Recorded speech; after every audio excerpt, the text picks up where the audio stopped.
Hello everyone, I am Geeta Verma and today I am with Professor Renu Veg, who is Vice Chancellor of Panjab University Chandigarh. Good morning ma'am, and I Good welcome you morning. in your Pedia channel. So Thank today you. we are going to talk about G20 seminar. G20, that is Group of 20, is an intergovernmental forum comprising 19 countries and the European Union. It works to address major issues related to the global economy, such as international financial stability, climate change mitigation, and sustainable development. India holds the presidency of the G20 from 1st December 2022 to 30th November 2023. Punjab University is doing one G20 seminar on 4th March 2023. So, ma'am, can you please tell us about this G20 seminar? The G20 seminar for Youth International is being organized in Punjab University on March 4th.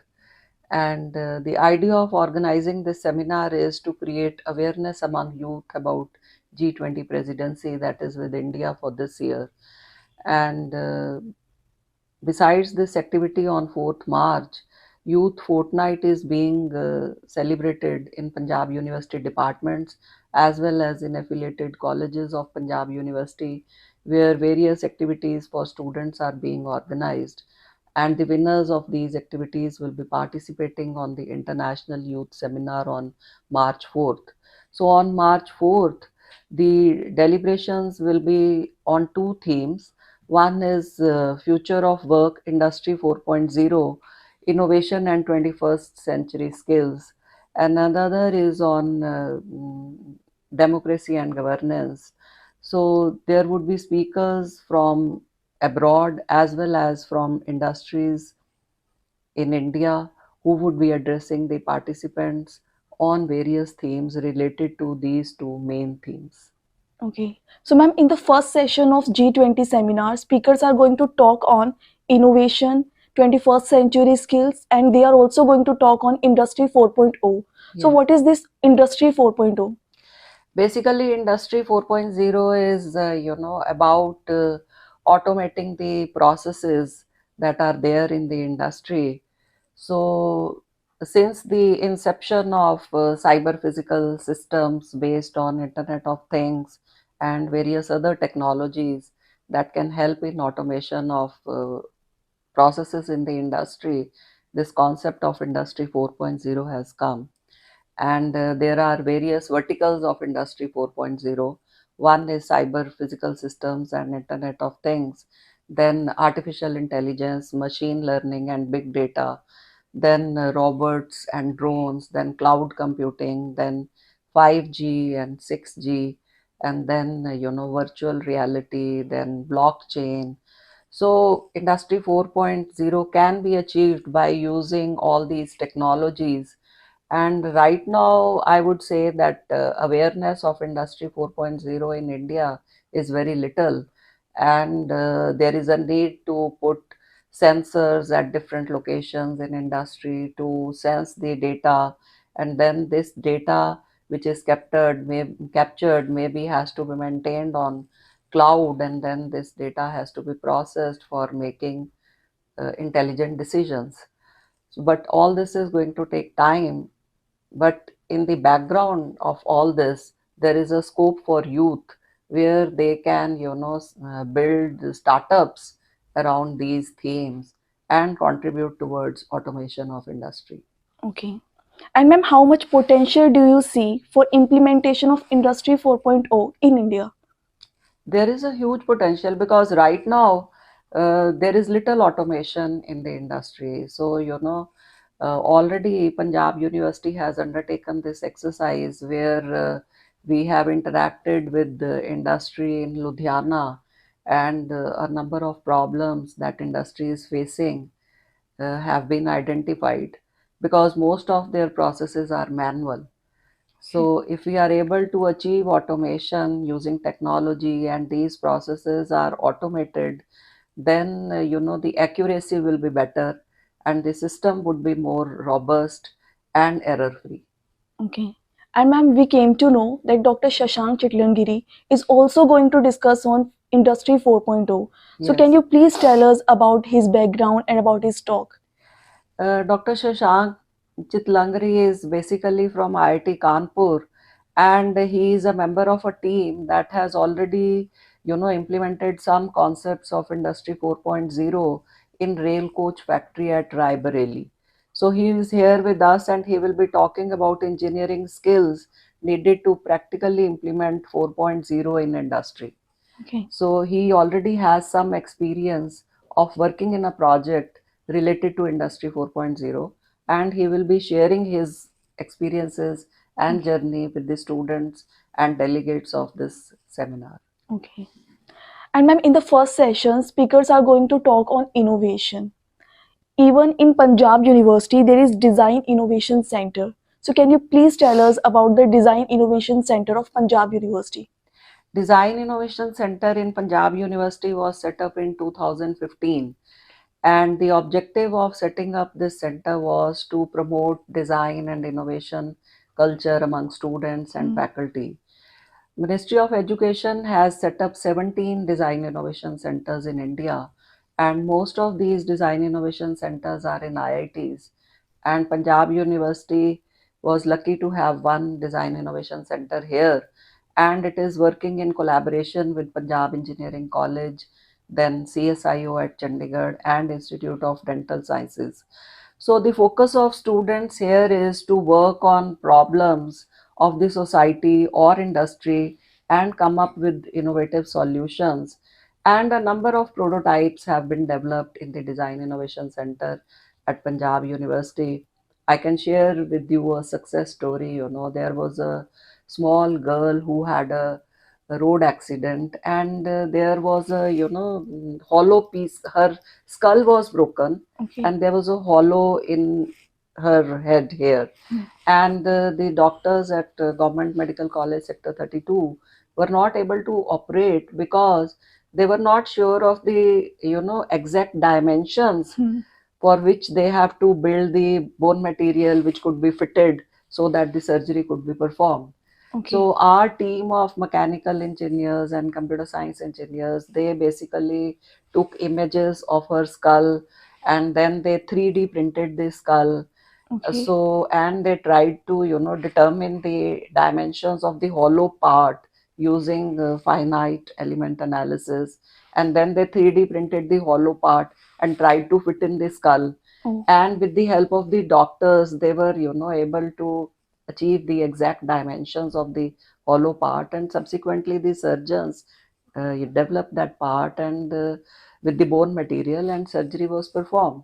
So, it was a big success and relief for the doctors Exactly. as well as the parents. So, such kind of projects the faculty is involved in.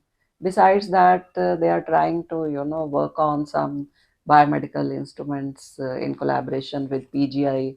Then there is a group which is working on various applications of drones. So, around 100 prototypes have been developed, and few of them have been commercialized also. Some startups have emerged out of all this. So I would say that design innovation at Punjab University has been able to create a ecosystem where students are facilitated to come up with innovative ideas, and then work on the proof of concept, then subsequently, develop the working model, then prototype, and finally a product which they try to sell through a startup. Okay, very nice, ma'am. And ma'am, can you please tell us more about innovation ecosystem that is existing in Punjab University?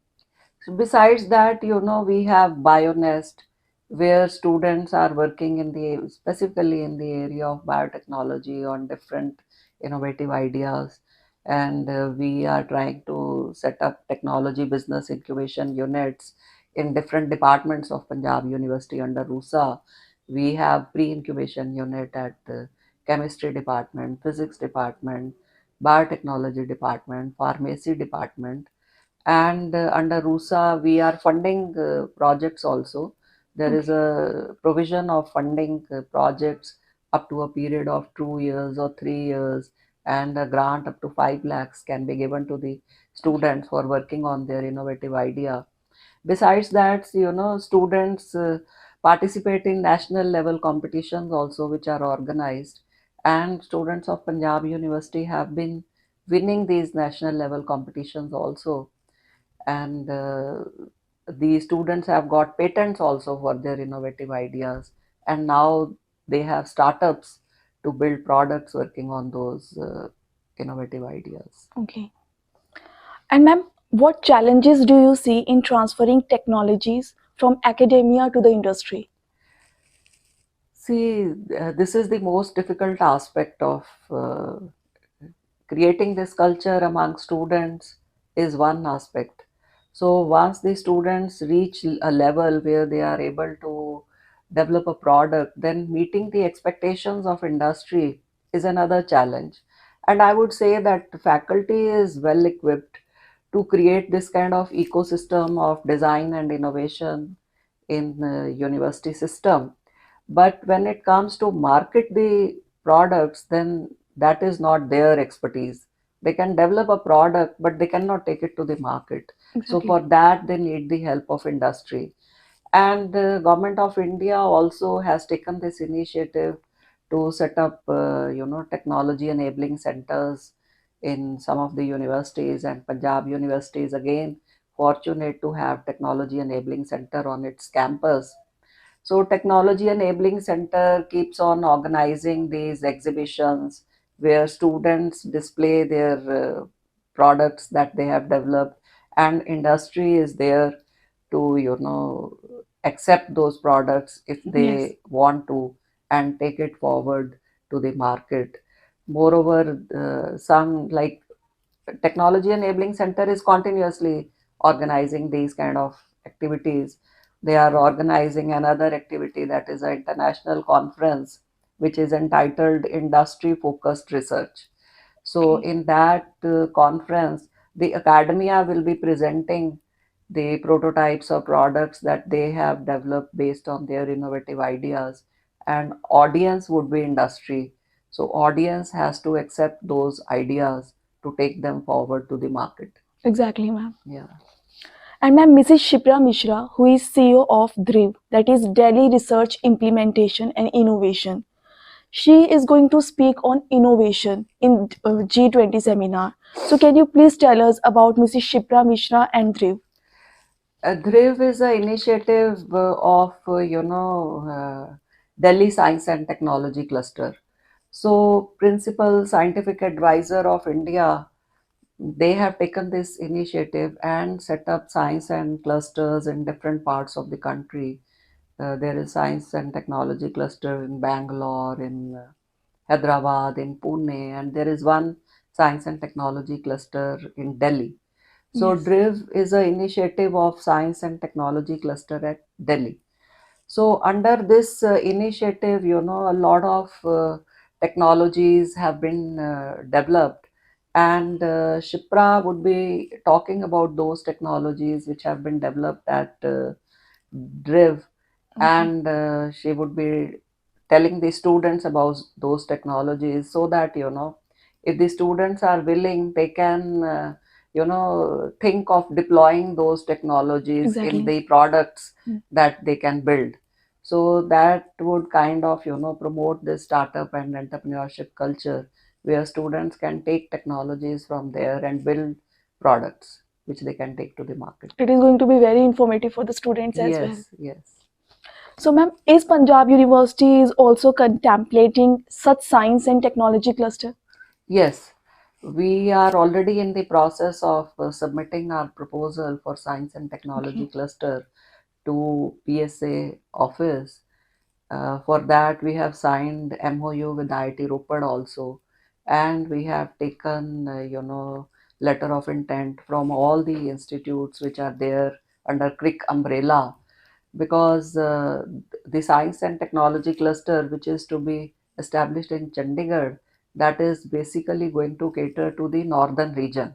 It is Yes, not ma'am. just going to cater to Chandigarh, it is going to cater to Punjab, Haryana, Himachal Pradesh, and Jammu Kashmir also. Exactly, ma'am. So, industry, academia, government organizations, MSMEs, startups, they would be working collaboratively under this science and technology cluster. and the proposal has already been is in the process of submission, and has been developed on five thematic areas. The areas are agriculture and food processing, pharma, medical devices, healthcare, indigenous technology development for optimization, waste management and wealth from waste, and then sustainable mobility and green energy. Mm. So around these areas, the proposal has been developed, and the science and cluster, when it is established in Chandigarh, it would have a seed money of 10 crores from the office of PSA, Okay. and subsequently it is planned that this cluster will sustain itself on a sustainable model, and a company would be formed under 80, so revenues will be earned, and then continuously projects related to innovative ideas would be taken up under this cluster, which will Okay. benefit the society as well as industry. Exactly, ma'am. And ma'am, Punjab University is having one technology enabling center, that is tech. So can you please tell us about tech? Yeah, technology enabling centers have been again set up by Department of Science and Technology in a few universities in India, and the objective of technology enabling center is to connect industry and academia. Okay. So technology enabling center has at Punjab University has done wonderful work. They have had meetings with industry from Ludhiana and nearby region, and they have made a database of problems that industry is facing, and on the website of technology enabling center, a number of problems that industry is facing are listed, Okay. so that academia and students, they can consider working on those problems. Moreover, the technology enabling center has also asked academia to give details of the innovations that have been done and prototypes or products that have been developed by academia to technology enabling center. So technology enabling center website also gives details of those products or prototypes which academia have developed, so industry can have a look at them, and if something suits them, they can further collaborate to refine those products so that it fits their system. So Okay. that kind of provision technology enabling center has done, and it's a right step in the direction of solving problems of industry by academia. Exactly, ma'am. Yeah. And ma'am, Dr. Douglas Likorshik from USA is going to speak on STEM. Yeah. So can you tell us what is STEM and its relevance? Actually, STEM just refers to science, technology, engineering, and mathematics. So, this is a term which was created because in USA they were, feeling shortage of people who can work for jobs related to these areas. Okay. Shortage of, I would say, individuals qualified in these areas. So since this term has been coined, governments and organizations, they have been trying to create awareness among students, and they have been trying to motivate students to take up, science, technology, engineering, and mathematics as a course of study and work in these areas only subsequently for their career also. So these are, science, technology, engineering, and mathematics. These are some streams which, help the students do critical thinking, to analyze the problems at hand Yes. properly and come up with solutions. So, Dr. Douglas will be basically motivating the students to take up these disciplines so that they are able to take up careers in the industry and are able to provide solutions for industry. Okay. And ma'am, Professor Sham Atwal from Birmingham City University is also going to speak in J20 seminar on 4th March. So can you please tell us about him and about his talk? Professor Sham Atwal, basically he is head of research in School of Computing and Digital Media Technology. Okay. And he has led, numerous technology transfer projects, and he has skill and knowledge in several areas of IT, software development, web technologies, and multimedia. And he is already working on a project in collaboration with Professor 𝔾𝟚𝟘 at Punjab University. So he is doing a project on solar pumps, and he will be, talking about solar energy and discuss about solar pumps Okay. in the seminar. Ma'am, we have seen one solar tree in UIT. So can you please throw some light on this? Yeah, so this solar tree, it has been developed by a team of students at UIT Okay. who are developing their own startup for this. So the solar tree is basically, set up, and it generates 5 kilowatt power, and then uh, beneath the solar tree is a bench where Okay. there are charging points. Okay. So you can charge your devices, you can charge anything. Students can sit there Oh, and charge anything that they want to under that tree. So that tree is generating power, which we are using to charge the mobile devices. Like, say, you have to charge your mobile phone or laptop, so you can just sit there and charge it. So the energy is being generated from the solar tree. so it is helpful for all the students. Yeah. Yeah. Okay. So And we need more such trees. exactly, ma'am. Yeah. So it can help more people. Yeah. So there is a feeling, ma'am, that in near future, IC engine based vehicle will totally vanish. And why? Because electric vehicles are going to be used in future. So to what extent do you agree with this? See, this is something only time will tell. Yes. In 2011 or 12, I was the coordinator of Chandigarh Science Congress, and the theme of the Chandigarh Science Congress was sustainable future and how we can save energy and all those things. And mm, uh, to organize Congress of the level of Chandigarh Science Congress, you need money, and we had one sponsor from automobile industry. So he displayed his latest model of a car outside the law auditorium. And one Okay. of the media person asked me that your theme is save energy, sustainable Mm. future, green environment, and you have displayed a car outside the law auditorium. It's not matching with the theme. And I was telling him at that time, I told him that most of the research that Mm. is going on in automobile engineering is on electrical vehicles. Okay. How to, the like scientists are already looking for alternate fuel, because we all know that the petrol and diesel that we have, that is limited, and the rate at which we are increasing the number of cars and other vehicles that we are using that are consuming these two sources of energy, Exactly. someday might be there when we are depleted of these two resources. So, and while I was giving this statement here, in San Francisco already, this Elon Musk had this startup where he was building the electric vehicle, and Mm. Tesla was being launched, although it failed at that time. But now we are talking about this, that electrical vehicles are going to replace IC engine. You never know. There are other sources also. Exactly. Researchers are working on hydrogen cells also. Mm. So what tomorrow has, nobody can predict.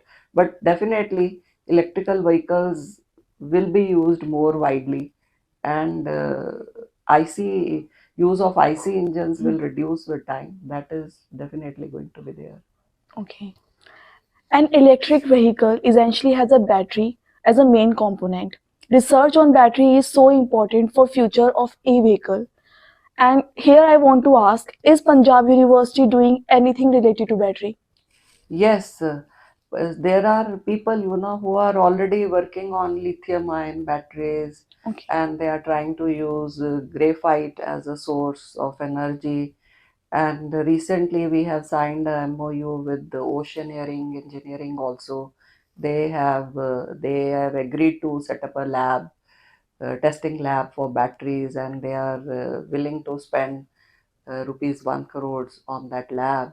So that lab will be set up where students will be working on new materials that can be used for batteries.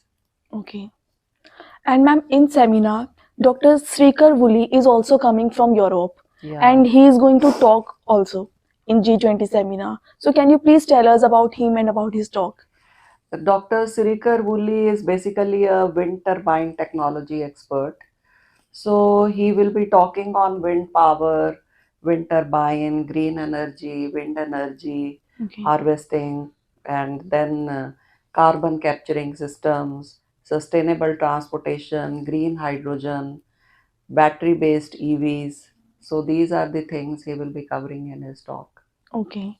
And ma'am, Dr. Rajesh Khajuria is also coming in this G20 seminar from FPT University, Vietnam. Vietnam. Yes. So can you please tell us what can we expect from his presence in G20 seminar? So he is not only a professor at FTP University, Vietnam, he is also vice president of research software.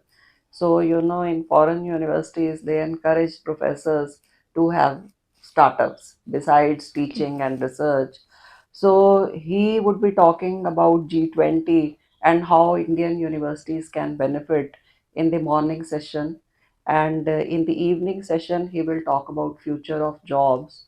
So his talks, they will have global perspective Okay. as he has extremely traveled all over the globe. Okay.